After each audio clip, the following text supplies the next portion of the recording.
하루에도 수백 개씩 쏟아지는 경제 뉴스들. 복잡하고 재미없고 깊이가 없어서 실망하셨습니까? 복잡한 건 쉽게, 쉬운 건 재밌게. 재미있는 건 깊게 전해드립니다. 뉴스는 이해다. 언더스탠딩. 유튜브에서 언더스탠딩을 검색하세요. 좋아요만 누른 당신 부끄럽군요. 구독 누르세요. 자 2교시 네. 부동산 명인 최상욱 작가님 모시고 네, 부동산 이야기. 언제 들어도 핫한 이야기, 따끈따끈한 부동산 이야기 들어보겠습니다. 여러분 모두 분노할 준비 되셨습니까? 네, 만나보겠습니다. 최상욱 작가님 어서 오세요. 네, 안녕하세요. 네, 최상욱입니다. 안녕하세요. 예, 곧 책도 나오신다고. 아직 비밀입니까? 네. 알겠습니다. 죄송합니다. 없는 얘기로.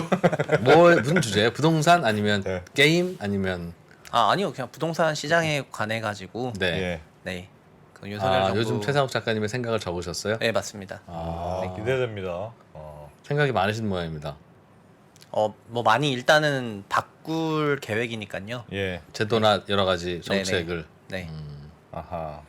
그래서 오늘도 약간 그런 얘기를 좀 해야지 될 것 같긴 한데. 네. 지난 5년 동안 있었던 정부 정책하고 네. 앞으로 5년간의 정책이 굉장히 180도 달라질 게 좀 예상이 되다 보니까 예. 그래서 그런 고민들이 있을 수밖에 없을 것 같아요. 네.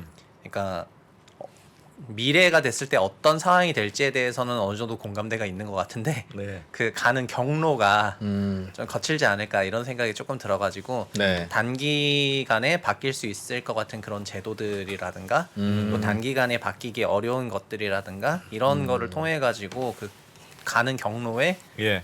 뭐 어떤 식으로 될지를 얘기해 보면 아하. 어떨까 이런 그러니까 생각이 윤석열 정부가 바꾸고 싶어하는 부동산 정책이 한 보따리가 있는데 네. 1번부터 17번까지 있다면 음. 뭐부터 바꾸고 뭐는 잘 못 바꿀 것 같다. 그런 그런 대충의 거네요. 그런 순서 네. 이런 게 있다. 일단은 그러니까 일단은 가려고 하는 그 지향점을 좀 알아야 되잖아요. 예. 예. 그런데 공약집 상에서 나와 있는 지향점이라는 거는 크게 보면은 매매 시장이랑 임대 시장 둘 다 하나씩 말씀을 드려볼게요. 네. 와, 오늘 청기 누설 느낌이네. 책 나올 거 미리 얘기하는 약간 사실 예고편만- 맞아요. 왜냐하면 이제 정리가 돼가지고 네. 일단 매매 시장 같은 경우에는 그래서 저희가 들어가기 앞서서 전제를 한번 깔아보자면은 네. 현재 기준으로 뭐 자가로 50% 정도 그리고 임차로 한 50% 정도 있다고 그냥 시뮬레이션을 한번 해볼게요. 네. 근데 주거 수요가 늘어나서 자가도 한 60으로 늘어야 되고 예. 임차도 60으로 늘어야 돼요. 근데 현재 만약에 그냥 궁극은 그래서 120호가 된다는 겁니다. 예. 궁극은 120호가 된다는 건데 일단 자가 먼저 말씀드리면은 윤석열 정부는 주택 공급을 구도심해 하려고 해요. 네. 그래서 구도심해 하기 위해서 재건축과 재개발 사업에 대한 규제를 완화해주고 네. 그리고 단순히 재건축 재개발에 대한 규제만 완화해주는 게 아니라 어떻게 보면은 80년대 준공된 아파트까지는 용적률이 굉장히 낮아서 재건축을 그냥 자연적으로 할 수가 있는데 90년대에 건설된 일기 신도시 아파트라든가 또 그 언저리에 건설됐던 아파트들은 용적률이 굉장히 높지 않습니까? 예. 그러니까 그 중에서 일기 신도시에 건설된 거는 일기 신도시 재건축 특별법을 만들어서 재건축을 하겠다. 이게 기본 생각인 거고요. 예. 그러면은 일기 신도시들은 뭐 일단 특별법으로 포함이 됐는데 네. 그게 아닌 90년대 아파트들은 여전히 용적률이 높잖아요. 네. 그래서 이런 친구들은 리모델링을 주택법에서 또 빼가지고 리모델링에 관한 그런 특별법을 만들어서 또 리모델링을 촉진하려고 해요. 네. 그러면 재건축과 리모델링이 둘 다 활성화가 되지 않습니까? 그렇겠네요. 그럼 둘 다 활성화가 되는데 그럼 필연적으로 발생하는 게 어디서 하냐? 주거 멸실이 발생을 해요. 그래서 부셔야 되니까. 네, 멸실 발생. 그래서 50호가 47호 됐다가 44호 됐다가 42호 됐다가 준공될 때 48호, 55호, 60호 이렇게 될 거였잖아요. 네. 그러니까 정비 사업을 활성화시키게 되면 필연적으로 주택 네. 공급이 그 재고량이 감소했다가 다시 이렇게 올라가는 그런 국면이 나오기 때문에 정비 사업 활성화했었던 그런 기간에는 항상 기존 주택 가격이 강세를 이제 보여왔었거든요. 이제 새 아파트 질 때는 반드시 헐어야 되니까. 네, 예전에는 그냥 허허벌판에 서로 짓기만 하면 되니까 예. 이게 늘어나는 건데 네. 짓는 대로 늘어나는데. 맞죠. 그러니까 구도심에 감소한다는 겁니다. 그러니까 한국 전체 총량 컨셉보다는 일단 기본적으로 일기 신도시랑 구도심의 주택의 수요가 있는 곳에 공급하겠다는 게 그 공약 원칙이에요. 예. 그러니까 수요가 있다는 게 구도심이고요. 그래서 네. 구도심의 정비사업 활성화를 위해서는 반드시 멸실을 해야 되고 재건축을 해야 되기 때문에 네. 이것도 그러니까 어떤 의미냐면은 꽤 걸린다는 얘기입니다. 앞으로 3년이나 4년 정도가 그렇겠죠. 예, 정비사업 그렇겠죠. 지금 뭐 안전재단 규제 완화하고 분양가 상한제에 대해서 또 완화해주고 재건축 초과의 환수제는 법률이니까 한참 후에 바꾼다 하더라도 예. 뭐 그래도 이걸 하려면 한 몇 년 걸려요. 음. 그러니까는 기존 주택 시장에 대한 굉장히 그 가격 강세 우려가 한 꼭지가 있는 거죠. 예. 근데 어쨌든 경로는 50이 40 갔다가 60 간다 이렇게 생각하시면은 될 것 같고요. 52, 40 같다 이게 무슨 말이에요? 멸실 때문에 40%로 갔다가 저희 50%로 시작했잖아요. 일시적으로 줄어들었다가 네, 네, 네, 그게 다 맞아요. 되면은 네. 늘어난다. 그러니까 그 줄어드는 그 기간이 문제죠. 문제죠. 그 그게 너무 기간은 길어서 주변- 지금까지 항상 문제였습니다. 네. 네. 너무 길어가지고. 문제죠. 그 기간은 올라갈 거 아니겠어요. 멸실도 되고 게다가 재건축 재개발 네. 기대감도 있고. 네. 그러니까 그 그래서 밸리를 맞아요. 그래서 구도심의 주택 공급이랑 정비 사업을 활성화해야 된다는 쪽에서는 예. 단기간의 주택 가격 강세에 대해서는 다 인정을 해요. 주택 그건 어쩔 수 멸실이랑 없다.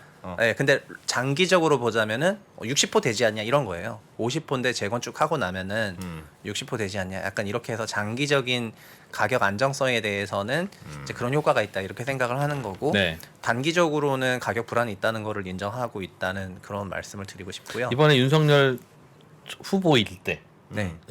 내가 어떤 공약이 250만 호 공급이에요. 250만 원 공급이죠. 예. 예전에 노태우 정부가 200만 호 공급하겠다라고 하면 허허벌판에 200만 개 짓겠다는 네, 신도시. 뜻이니까 네. 그냥 플러스 200만이 되는구나. 없었던 집 200만 채를 짓겠다는 거구나. 그러니까 임기 끝나고 나면 우리나라에 플러스 200만 채가 플러스 썸이 되는구나라는 거였는데 네. 지금은 250만 채를 짓겠다는 건 네. 기존 거 그러니까 줄여서 200만 호 부수고 250만 호 짓겠다는 뜻입니까? 그래서 늘어나는 게 50만 호라는 뜻입니까? 아니면 그래 다 그거 감안하고 한 500만 호 부시고 750만 호 지어서 250만 호가 플러스 썸이 되도록 해줄 거야. 그 얘기야. 전자입니까 후자입니까? 그 250만 호에 대해서는 예. 그 공약집에 자세히 나와 있는데요. 네. 250만에서 142만 호는 3기 신도시를 포함한 공공택지입니다. 그러니까 그건 신도시입니다. 그건 없었던 거 새로 짓는 거예요. 네, 그거 공공택지는 벌판에. 없었던 걸 새로 짓는 거고 예. 재건축 활성화는 그 47만 호거든요. 예. 그러니까 47만 호가 1기 신도시 재건축이 30만이 40만이 돼요. 컨셉상. 그렇죠. 그러니까는 1.3배 늘어나죠. 네, 그렇게 조금 늘어나는 거고 다른 지역 재건축 구도심 재건축도 합쳐가지고 47이니까 아마 원본 주택 수는 35만 호 정도 아닐까 이렇게 생각하면 될 것 같고요. 그 30, 실제로 늘어나는 건 그거다. 원본 주택 35인데 35를 멸실해서 47이 47 되는 지겠다는 거죠. 거니까 네. 사실은 47만 호 여러분 공급하겠습니다라고 하면 이제는 한 12만 호 늘어난다는 그런 뜻이네. 셈이네. 네, 라고 맞아요. 이해를 해야 네네. 된다는 거예요. 그렇지만 그거를 수요가 있는 곳이라고 정의를 했기 때문에 그래서 250만 호 공급에서 3기 신도시를 통한 공공택지가 140만 호니까 물량은 제일 많지만 설명은 제일 뒤로 빠졌고 재건축 재개발 규제 완화 이게 좀 앞꼭지에 있죠. 그리고 청년 역세권 주택들이 20만 호, 30만 호 이렇게 들어가서 또 50만 호 들어가는데 네. 이런 것들이 전반부에 배치가 돼 있고 후반부에는 그 소규모 정비 사업하고 3기 신도시 이렇게 들어가 있거든요. 그래서 순증분이 아니라는 그래서 거예요. 저희가 매매 시장 좀 얘기하다가 여기까지 왔는데 자가 시장 중심으로. 그리고 근본적으로 정비 사업을 했을 때 발생하는 멸실을 받아주기 위해서 예. 어딘가에서 그 이주 수요를 받아주는 완충 주택이 필요한데 네. 그거를 윤석열 정부는 3기 신도시에 그 완충 주택 버퍼존을 만들겠다 이렇게 공약을 이제 냈지 않습니까? 이주할 수 있는 대로 만들겠다고 네네네. 했죠. 임시 사실 표현이 좀 그렇지만 개념으로는 확 들어오는 임시 피난촌. 그게 있어야 되는 거죠. 터프한 네. 표현이네요. 그러니까 네. 머릿속에 있는 들어오기에는 네. 기분 나쁘시라고 한 말씀은 아닌데 네. 그게 있어야 어디 갈 데가 있어야 될 거 아니냐. 그렇죠. 예를 들면 교회를 신축하는데 어디 지을 거예요, 목사님? 이 자리에. 그럼 뭐 네? 그럼 그 짓는 동안은 어떻게 예배 드려요? 그냥 옆 동네 여기서. 가서. 자재는 뭐 쓰죠? 이거 해체해서 다시 쓸 거야. 그럼 어떻게 짓느냐는 거예요, 이거를. 네. 그렇죠. 왜냐하면 그 물량이 많아서 아니, 이게 이전에 하죠. 1기 신도시 30만 호까지만 하면은 네. 그 물량도 많지 않습니까? 30만 호도 많은데 그거를 10년에 재건축해도 연에 3만 호가 멸실되니까 적지 않은 물량인데 네. 문제는 그 정도가 아니고 리모델링 특별법도 만들잖아요. 네. 네. 그럼 리모델링 대상 주택 수는 어마무시하거든요. 그분들 잠깐 이사 갈 것도 3기 신도시예요, 그러면? 아니 그건 아니지만 네. 오히려 3기 신도시에 그 이주 수요를 위한 완충주택 존을 만들기 때문에 제 개인적인 생각에는 리모델링도 받아줄 수 있다고 생각하는데 근데 일단 1기 신도시에 대해서 명확히 얘기를 해가지고 이렇게 완충주택 두겠다 했고요. 근데 리모델링 주택 수가 훨씬 많아요. 저희가 노태우 정권 얘기하셔서 200만 원 건설을 했잖아요. 예. 200만 원 건설했다는 거 아닙니까? 근데 1기 신도시는 30만 호예요. 네. 그럼 170만 호는 뭐죠? 전국의 다른 곳에 지었던 건가요? 네, 그게 신시가지 아파트인 90년대 건설된 각 지역의 신시가지 뭐 아파트인데 목동 이런데 우리로 아니 서울로 목동 치면? 88년인데 저희로 말하면은 대전의 둔산지구. 그러니까 각 그 구도심에 있는 새로운 구역이 90년대에 같이 준공이 됐어요. 네. 근데 그 물량이 170만으로 더 많아요. 근데 노태우 시절의 주인공은 누구죠? 1기 신도시잖아요. 그걸로 상징되죠. 네, 1기 신도시 30만인데. 그러니까 같은 연도에 준공된 아파트 중에서 170만 호가 있다는 거잖아요. 예. 그 주택들은 어떻게 하지? 다시 지어야 되는데. 아니 그래서 1기 신도시는 심지어 30만 원 1기 신도시 특별법도 만들어준다고 해가지고 가뜩이나 200만에서 15%밖에 안 되는 그 수인데 1기 신도시 굉장히 배려를 많이 해주고 있는데 네. 이 신시가지는 규모가 170만 원가 되고 있는데 심지어 이름도 없지 않습니까? 네. 그래서 네, 이제 그렇죠. 제가 여기에 그 이름을 정해줬습니다. 뭘로요? 90년대 준공된 노 아파트라고 네. 아니, 신시가지 아파트라고 이름을 지으면 좋겠다 이렇게 해서 이제 말씀드리는 건데 네. 그 170만 호들이 90년대 준공된 용적률 200% 언저리의 그런 아파트들이고 이런 것들이 지금 리모델링을 추진하고 있는 그런 각 지역에서 그런 것들입니다. 그래서 여기서는 재건축할 수도 있지만 리모델링 할 가능성이 높아서 그게 1기 신도시 대비 거의 5배나 많은 물량이기 때문에 예. 이 리모델링 들어가게 된다면은 이 그분들은 이주 수요도 어떻게 상당한 살죠? 거죠. 그러니까 네? 그분들도 어디 잠깐 이주해서 살아야 되는데 네. 그리고 리모델링은 더 문제가 뭐냐면은 저희가 백프리핑 때 다뤘지만 리모델링은 바텀업 방식이어서 정비 사업은 이제 지구 단위로 묶어가지고 여기 먼저 하세요 이렇게 순환 정비로 돌리면 되는데 예. 리모델링은 시장에서 알아서 올라오거든요. 네. 맘 먹고 하면 하는 거죠, 그죠? 네네. 주민들이 합의하면. 그래서 그 이름 없는 170만 호 와. 아파트들이 만약에 리모델링 특별법을 만들게 된다면은 알아서 올라올 거지 않습니까? 그렇죠. 현재도 뭐 이제 리모델링이 용적률 그 상향 돌파 때문에 활성화되고 있는 추세인데 예. 그런 법규까지 만들어서 더 간단하게 한다면 더 많이 올라올 수밖에 없게 돼가지고 예. 구도심 멸실 속도가 아주 가파라질 수밖에 없죠. 얼마나 그 기간이 얼마나 아까 전 말씀하셨던 대로 40에서 50에서 시작했나? 하여튼 떨어졌다가 네, 네. 다시 올라갈 텐데. 예, 50에서 그냥 개념상 40 갔다 60 간다 이렇게 말씀드렸는데 예, 50에서 40 가도 네. 60 가는데 네. 50에서 60 가는 데까지 그 기간이 얼마나 걸릴까요? 지금 재건축을 아무리 빨리 해도 신속통합 재건축이니 뭐니 아무리 빨리 해도 최소 4년 이상 무조건 걸릴 수밖에 없고 예. 아마 윤석열 정부의 거의 후반부 돼서 예. 이제 지금 완전 속도업 램프업한 그런 재건축 단지들이 준공이 나오지 않을까 이런 생각이고 아마 정부 좀 중후반 넘어가서 그 재건축 효과가 나오지 않을까 싶습니다. 이게 2014년 9.1 부동산 대책 냈을 때도 재건축을 40에서 30년으로 단축시키고 예. 그때도 안전진단 완화해줬고 그 다음에 분양가 상한제 자율화해줬고 그리고 재건축 초과의 환수제도 적용 유예를 해줬고 소위 3대 규제를 전부 없애줬거든요. 예. 근데 재건축은 언제 활성화가 됐냐면은 2016년, 17년 이런 연도 때 활성화가 됐습니다. 그러니까 한 3년 정도 지나가지고. 그럼 현재 기준으로 재건축을 활성화하겠다는 게 윤석열 정부의 공약이긴 한데 예. 중간에 문재인 정부가 했었던 그런 여러 가지 그 규제들을 또 이렇게 뒤집는 시간이 필요하지 않습니까? 그렇죠. 그런 버퍼 시간까지 고려해서 활성화된다고 생각한다면은 거의 후반부가 아닐까 이렇게 생각을 하고 그래서 그 정부 후반부로 가면은 재건축과 리모델링 사업이 굉장히 촉진되면서 멸실 물량 늘어나는 그런 구도로 예상해 볼 수 있을 것 같습니다. 진짜 큰일이에요. 제가 큰일이네. 이 해안을 가진 이 프로가 얼마 전에도 말씀을 드렸지만 네.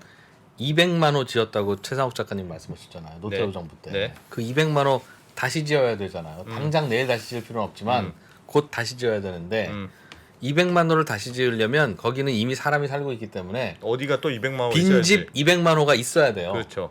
그러면 4년 만에 다 다시 지을 수 있죠. 200만이 다 200만 갔다가 4년 만에 200만 호 다 같이 다시 짓고 다시 들어오면 되니까. 근데 빈집 200만 호가 어디 있어요? 지금 빈집 3기 신도시를 지으면 빈집 얼마나 나옵니까? 한 30만 호 나옵니까? 3기 신도시요? 네.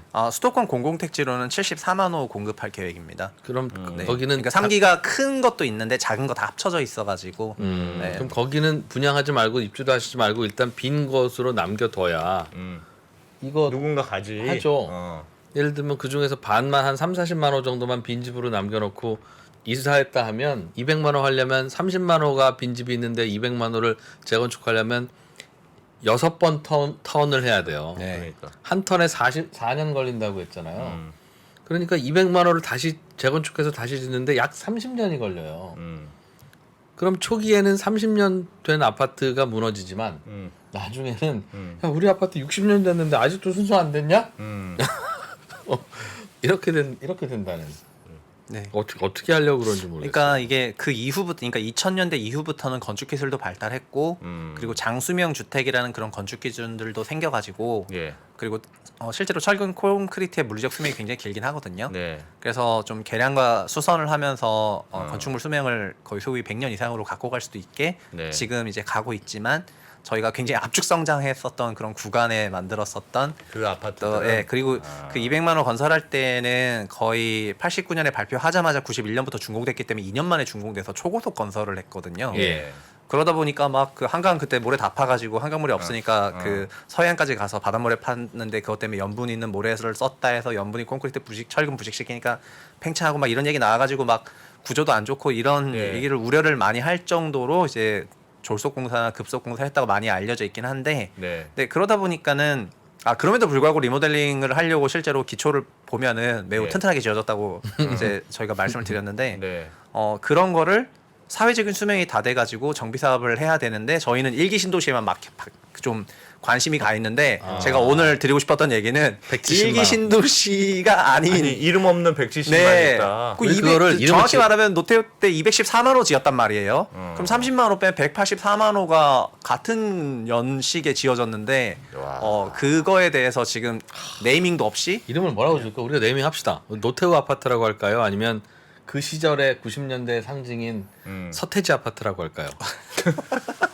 일기 신도시 아파트는 우리가 아니까 네, 그건 아니고요. 네. 나머지 1-1이라고 이름 해야 없는 돼. 180만 1-1이라고 해야 돼. 아파트를 제가 원래 안 쓸라 그랬는데 서태지 아파트라 그래가지고 저도 서태지 아이들 노래 94년도에 듣고 충격 받아가지고 일단 굉장히 공감이 되긴 하는데 그러니까 그 연식 때 준공된 네. 아파트들의 숫자가 터무니없이 많은데 이제 그거를 리모델링을 통해 가지고 또 촉진하려고 하니까 저희는 일기 신도시 재건축은 아까 배려도 했다고 얘기했잖아요. 네. 3기 신도의 순환 정비, 순환 이주를 위한 주거지도 만들고 다 배려하고 있는데 바텀업 방식으로 한번 바람 붙으면 숫자 엄청나게 불어지는 리모델링에 대해서는 그런 배려가 없지 않습니까? 그렇죠. 좀 시장에다 알아서 그냥 해야 인차 수요 되니까. 해라 약간 이런 거기 때문에 이게 불 붙었을 때 매우 파워풀하다는 거죠. 그러면 이게 지금이라도 하여튼 재건축 해야 돼. 그러니까 지금은 이렇게 이런 밸리가 생기는데 네. 어쨌든 200만 호 이름 없는 170만 호도 있고 서태지 아파트. 아파트들도 있고 네. 일기 신도시도 있고 하긴 해야 돼요. 그럼 지금부터라도 하여튼 해야 돼요.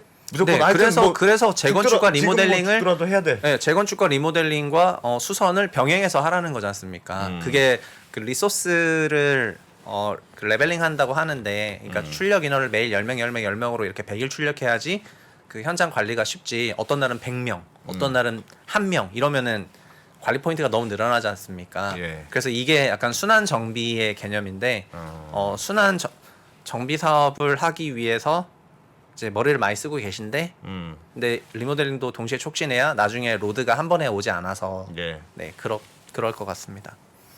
이게 200만 쌍의 선남 선녀들이 있어. 미혼 남녀가 200만 네? 쌍이 음? 결혼해야 되잖아요. 결혼식장은 100곳밖에 없는 거예요. 네. 근데 200만 쌍의 나이가 다 고만고만해. 2년 차이밖에 안 나. 그러니까 200만 쌍이 그 결혼식장 100곳을 하려면 한 하루에 여러 번 해야지. 40년 걸려요. 하루에 여러 40년 번. 걸린다고요. 네. 그러면 어떤 분은 30살에 결혼하지만 번호표 잘못 뽑으면 70살에 결혼해야 된다고요. 이 200만이. 중간에 어떤 난리가 나겠어요. 그러니까 이분들 중에는 나 18살인데 혹시 결혼해도 됩니까? 라고 하면 그래 너라도 빨리 해 빨리. 하겠다고 할 때는 이제 이거 비상이기 때문에 30년 안 됐는데 무슨 재건축을 해 이런 소리 하면 안 된다고요. 30살 안 됐는데 무슨 결혼을 해 그러지 말고 눈 맞아서 하겠다고 하면 빨리 예식장 비었을 때 빨리 해.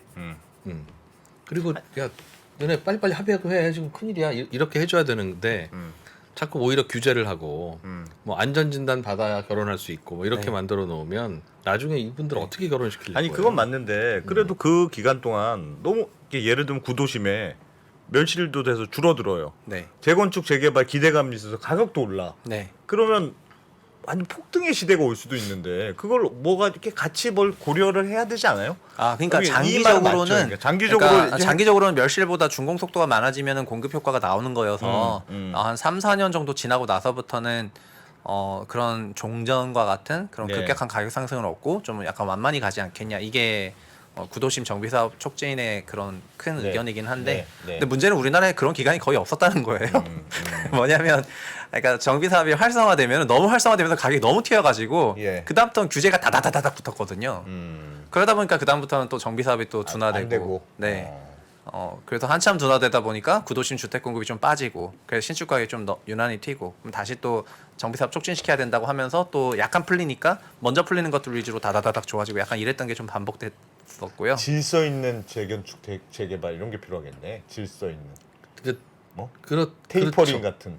그러나 또 안 하고 나갈 수는 없기 때문에 빨리빨리 해야 돼요. 질서 있는 가운데서 빨리빨리 해야 되고 질서 빨리만 해서도 안 되고 잠깐 재건축할 동안 살 곳을 빨리빨리 만들어. 빨리빨리 이거부터 만들어야 돼요.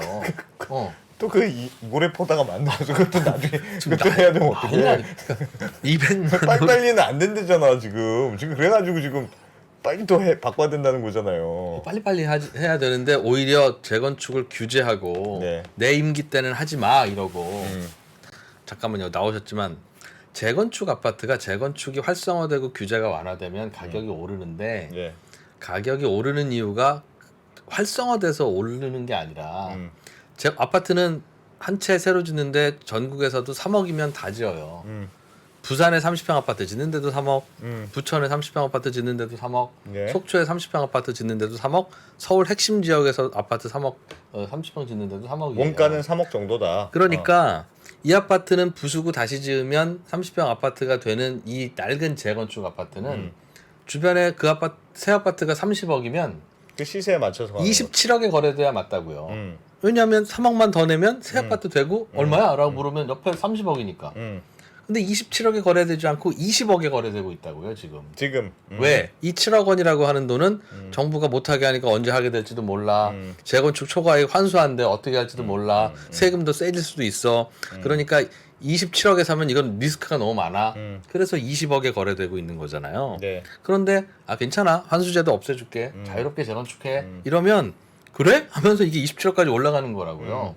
근데 이게 가격 상승이 아니라 억지로 억눌러져 있던 디스카운트 요인의 회복이라고 봐야지. 거 봐라 재건축 활성화 시켜줬더니 가격 6억씩 뛰는 거 봐라. 안 돼 다시 묶어 그러면 약간 집단 면역 같은 건가? 그렇죠. 묶이기가 그러니까 어차피 오를 건데 응. 그냥 차라리 일단 한 번에 맞고 올려서 하자 이런 거예요? 그런 거예요. 근데 이걸 안 짓고 그럼 버틸 수 있냐? 못 한다고 결혼해야 된다니까요 지금. 네. 모르겠어. 이게 그러니까 공급만 봐도 이렇게 그 할 말이 많은 거죠. 네. 네. 근데 어쨌든 방향성은 그런 식으로 좀 짰고, 네. 그리고 문재인 정부 때 주택 공급 정책의 총화가 3기 신도시지 않습니까? 예. 3기 신도시랑 하나 더 있는데 2021년부터는 구도심도 주택 공급을 해야 된다 그래서 2사 공급 대책이라고 공공 재개발 재건축이 좀 도입이 되었었거든요. 근데 공공 재개발 재건축은 아무래도 다음 정부에서는 좀 많이 좀 약해지지 않을까 이렇게 생각을 하는 게 합리적일 것 같고 대신에 3기 신도시는 이미 지구정부터 시작해서 사전 청약도 했기 때문에 네. 공약집에도 있지만 142만 호 공급하겠다는 내용이 나와 있어서 예. 3기는 공급할 건데 다만 이게 공공주택법이니까 공공임대주택 짓고 또 민간 기업형 임대주택도 여기 좀 도입을 하고 그리고 순환 정비구역을 위한 이주지역으로 조금 바꾸면서 분양보다는 임대 중심의 그런 신도시로 이제 얼개를 그렇게 잡고 진행을 하는 것 같고요. 예. 임차도 약간 그 말씀을 드리고 싶은데 지금 네. 시간이 되나요? 예. 시간 괜찮습니다. 됩니다. 네. 임차 시장도 50%에서 이제 60% 늘어나야지 네, 되잖아요. 새집도 많아져야죠. 네, 근데 이게 두 가지가 있는데 하나는 주택임대사업자를 통해서 임차 공급을 늘리겠다는 게 기본적으로 한 꼭지가 있고요. 예.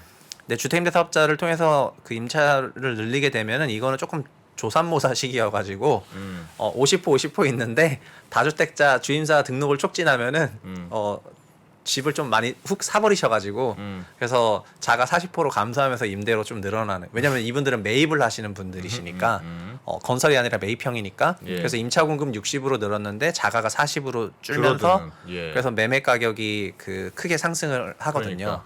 이게 15년 1월에 민간 임대주택에 관한 특별법이라는 게 만들어져 가지고 주택임대 사업자 제도가 정비가 돼서 예. 사람들한테 그 주임사를 활성화하게 했더니 2018년 9.13까지 한 4년 동안 보여졌던 흐름이 뭐냐면 34평 이하 주택을 주임사로 장기 보유 장기 등록하면은 양도세 중과 배제랑 장특공제 두고 종부세 합산 배제 이런 혜택을 주니까 다 좀 너나 없이 사버리죠. 등록하다 보니까 어.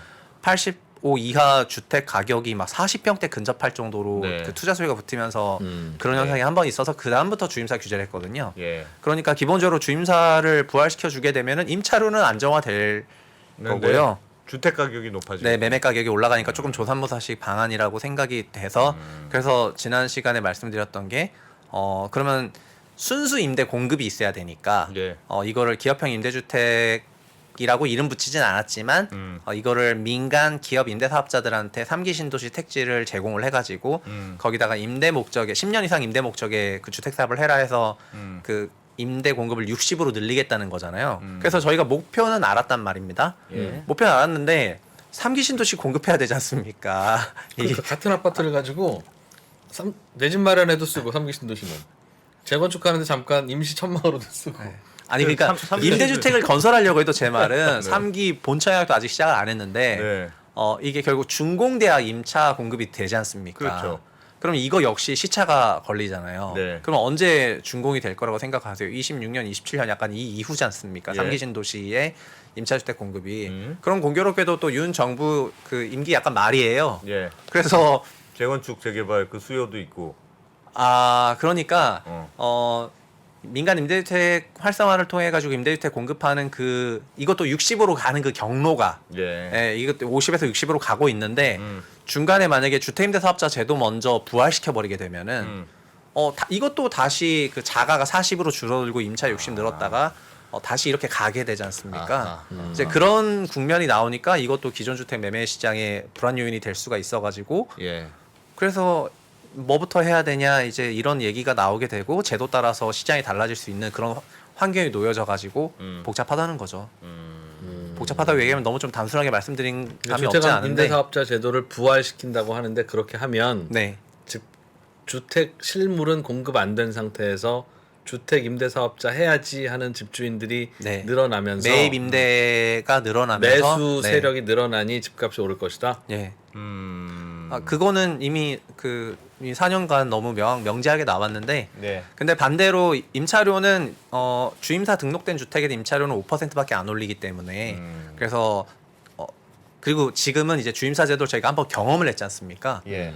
아마도 주임사 제도가 부활이 되게 되면은 더 많은 사람들이 등록을 하지 않을까 하는 이런 생각도 있긴 하거든요. 종전에 이제 주임사 제도가 없어지고 보니까 세제 혜택이 있었다는 게 굉장히 장점이라는 걸 다들 이제 깨달아가지고 예. 종전보다 더 적극적인 등록이 있지 않을까 이런 생각이 조금 들기는 해요. 근데 이것도 임차료도 무조건 안정화된다고 생각하면 또 약간 오해가 있는 게 이제 거기 계신 분들은 이제 5%로만 계속 가니까 예. 임차료가 가장 낮긴 한데 그렇지 않고 일반 민간 그러니까 100% 등록한다는 건 이론상 불가능하잖아요. 그래서 등록하지 않은 일반 민간 임대차 시장의 임차료는 굉장히 폭등을 하는 게 또 나타나는 현상이긴 하거든요. 없을 테니까. 네, 그래서 그 양극화로 벌어지게 되는데 그럼에도 불구하고 5% 내는 사람들이 지금 150만 명이라고 한다면 만약에 150만 명 더 등록하게 되면 150만 가구가 더 안정적인 임차료를 내는 거잖아요. 예. 그러면은 높은 가격을 내는 사람 수는 또 줄어드는 거고요. 그렇게 되면서 임차 시장 안정화됐다 이렇게 얘기를 할 수가 있어가지고 이것도 무조건 안정화는 아니다 이렇게 말씀을 드리고 싶어요. 근본적으로 재작년에 임대차 입법 추진할 때 이게 2년에서 4년으로 늘어나는 과정에서 임대 공급이 조금 막히면서 저희가 이거 락업됐다고 하는데 예. 임대 공급이 락업이 되면서 원래 평소에 10가구 공급돼야 되는 아파트에서 2가구, 3가구밖에 안 나오니까 임차료가 좀 올라갔던 그런 경향이 없지 않았었는데 예. 주임사 제도 역시 임대차 시장에서 그런 효과를 불러일으킨 건 사실이거든요. 네, 그래서 어떻게 해야 돼 그럼? 머리 아파.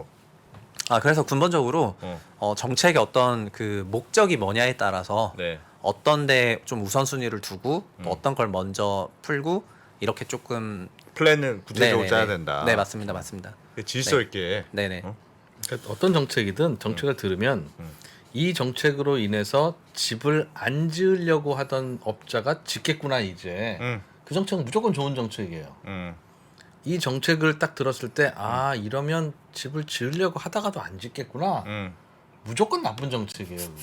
그건. 또뭐 무조건이에요. 항상 네, 항상 그래. 네. 무조건 나쁜 정책이에요. 네.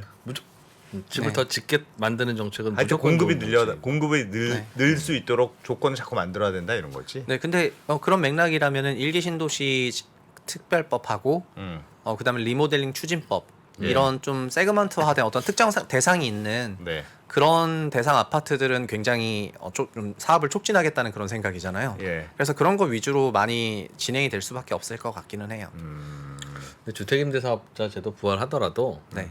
뭐 모르시는 분들은 다시 그 주택임대사업자로 등록할 수는 있겠으나 네. 이제 윤석열 정부 다음 정부가 또 빨간색이라는 확신이 있으면 모르겠는데 다시 파란색으로 바뀌잖아요. 네. 그럼 그거 다 소급 적용해서 다 혜택 뺏을 거예요. 지난번에도 그랬잖아요. 근데 뭘 믿고 지금 장기로 갖고 가야 혜택을 보는 주택임대사업자 등록을 합니까? 저는 굉장히 정권보다 위험한. 짧다. 수명이 짧다. 그래서 빨간 정부든 파란 정부든 네. 마음에 안 드는 정책이라도 소급 적용을 하려고 하면 시도도 하면 안 되는 거예요. 그런데 지난 정부에서 그랬죠. 집값 안정이라는 공익이 법적 안정성보다 우선하기 때문에 법을 바꿀 수 있다.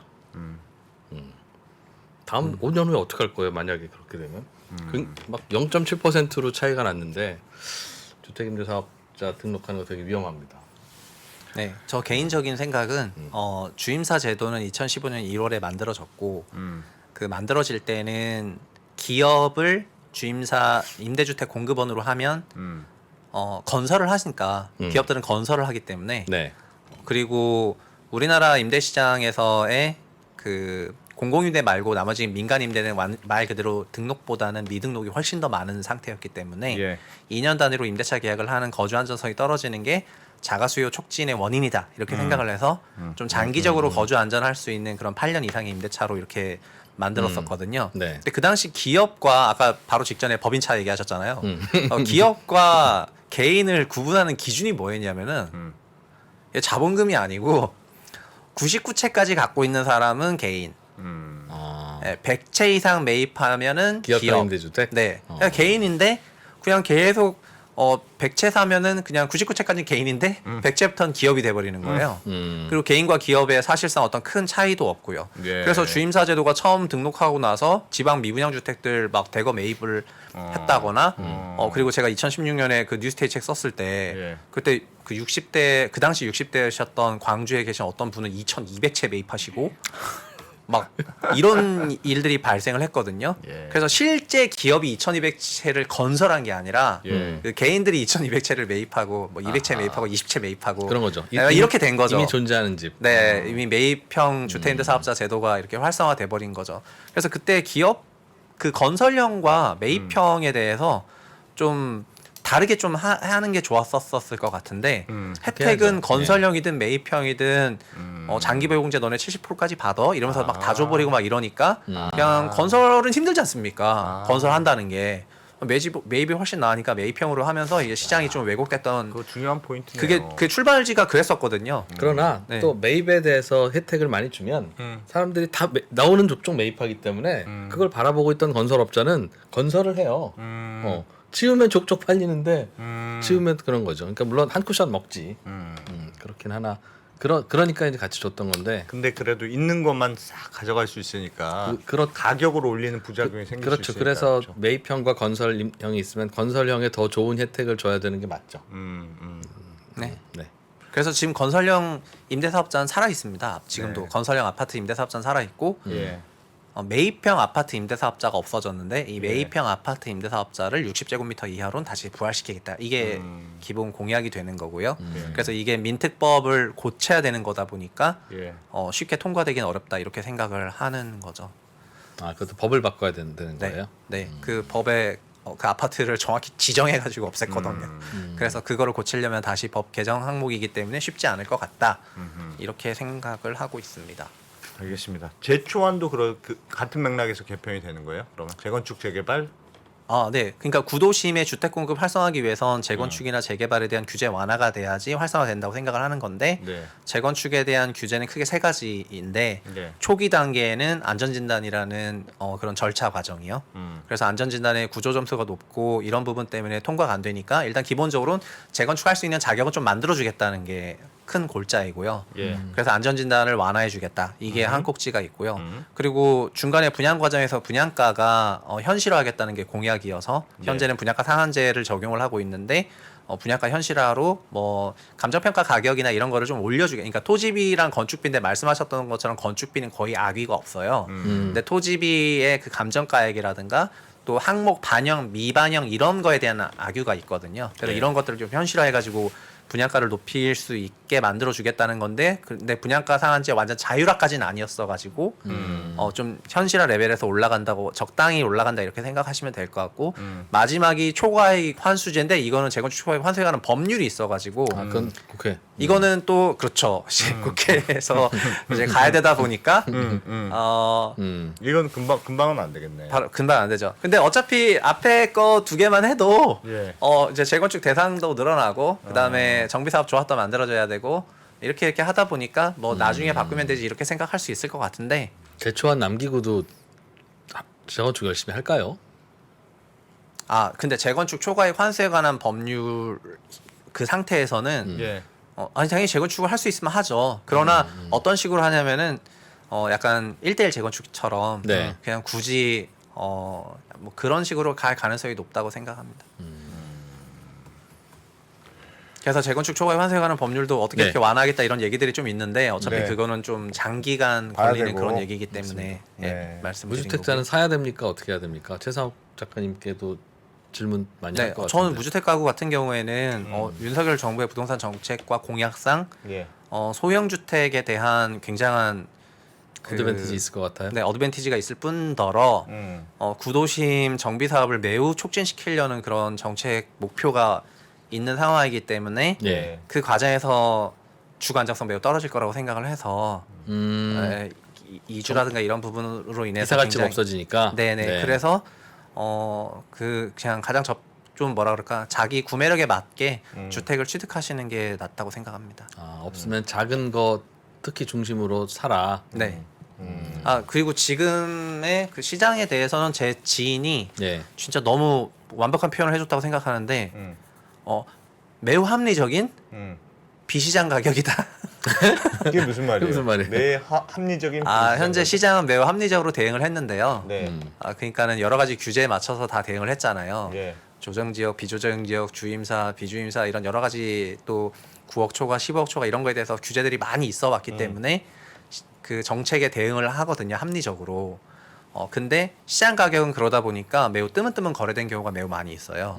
주택 가격 같은 경우. 근데 저희가 말하는 시장 가격이라는 거는 다수의 반복되는 매수 매도를 통해 가지고 시장 참여자들의 공통적인 생각이 표출돼야지 시장 가격이라고 시장성이 높다고 얘기를 하는데 시장 가격이 아니라는 걸 부정하는 게 아니라 시장성이 낮은 가격이 형성돼 있는 지금 부동산 시장이라고 생각을 하고 그렇게 보고 있습니다. 근데 요즘 잘 보면 그러니까 재건축 재개발 그러니까 구도심을 중심으로 한 재건축 재개발을 완화하겠다는 건 명확했던 것 같고 그래서 네. 왜 이렇게 사실은 지금 윤석열 정부 보면 대출도 풀겠다 뭐 이렇게 굉장히 이렇게 일관된 방향인 것처럼 보였는데 네.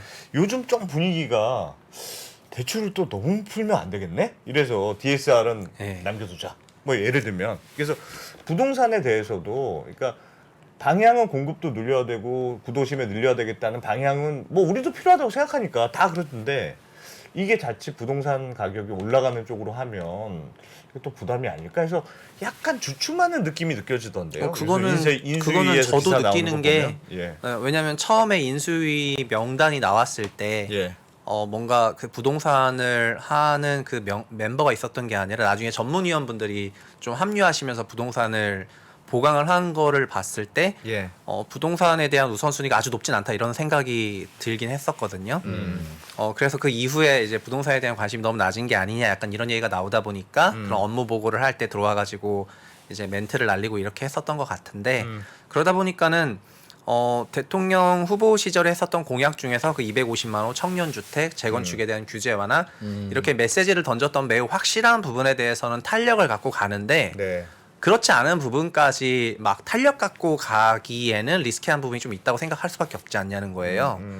그래서 예를 들면 뭐 대출 다 풀어주겠다 막 이렇게 막 DSR 다 완해주겠다 이런 얘기는 안 했지 않습니까?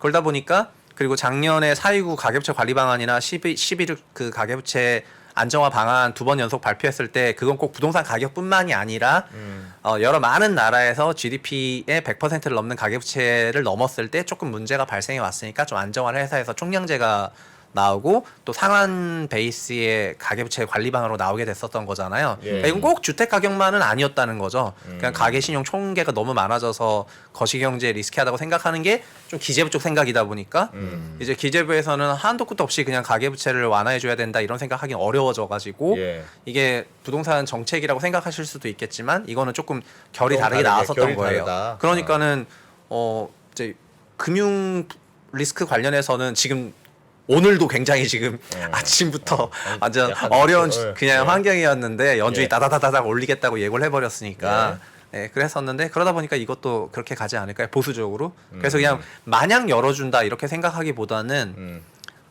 좀 멘션이 있었던 확실한 부분에 대해서는 좀 빨리빨리 열어줄 것 같은데 그렇지 않은 부분에 대해서는 약간 예. 이원에 대해서. 네. 알겠습니다. 아, 부동산은 어렵네요. 네. 우울하네. 부동산은 즐거운 거죠. 네. 즐겁게 얘기해 주세요. 알겠습니다. 네. 아 빨리 지어야 되는데. 네. 네. 최상욱 작가님 책은 언제 나옵니까? 책 제목 정해져 아직, 있었어. 아직 비밀이래잖아. 아직 제목 안 정해졌고요. 안 정했어요? 제목 어차피 제가 정하는 게 아니라 출판사가 정하는 거여가지고 음. 네 출판사가 정하는 거로 생각하고 있고 네. 출간은 아마도 정권 출범하고 나서 네, 아. 그 다음에 출간되지 않을까 이렇게 생각합니다. 정권에 맞춰서. 정권에 맞춰서 쓰셨어요? 나뭔 말씀하시는 거예요? 갈아타기 갑자기? 하신 거니까 지금 갈아타기. 저는 박근혜 정부 때도 박근혜 정부 정책을 설명하는 책을 썼었고 문재인 정부 때도 문재인 정부 정책 설명하는 책을 썼었고 이제 윤석열 정부 되면 윤 정부 정책 설명하는 책을 썼을 뿐이기 때문에 너무 그렇게 알겠습니다. 원래 말씀 핵심 중에 50채가 있는 아파트가 앞으로 40채로 줄어들었다가 60채가 될 거다. 네. 50채밖에 없는 아파트를 새 아파트 60채로 만들 방법은 중간에 40채로 줄어드는 이 함정을 피하고 갈 방법은 없다. 네 없죠. 오늘의 결론이에요. 네. 중간에 반드시 가격이 오르는 때가 온다는 거잖아요. 네. 그렇죠. 열 안 나고 감기 넘길 방법은 없다는 네 건데. 맞아요. 네. 열 나면 백, 열 나면 백, 열 난다고 백, 열 난다고 못하면 네. 빨리 결혼 시켜야 된다. 아, 알겠습니다. 최상욱 작가님 고맙습니다. 네 감사합니다. 김한진, 박세익, 김동환 이 세 명의 투자 경력은 도합 100년입니다. 갈피를 못 잡으시는 투자자들을 위해서 어려운 시장에서 살아남아 본 경험이 있는 전문가 3명의 이야기를 꼭꼭 눌러 담았습니다. 이 3명은 어떻게 시대 변화에 적응했고 생존할 수 있었을까요? 각자의 경험담과 대응 원칙 그리고 방법론을 담았습니다. 변화와 생존에서 3명의 이야기를 들어보세요.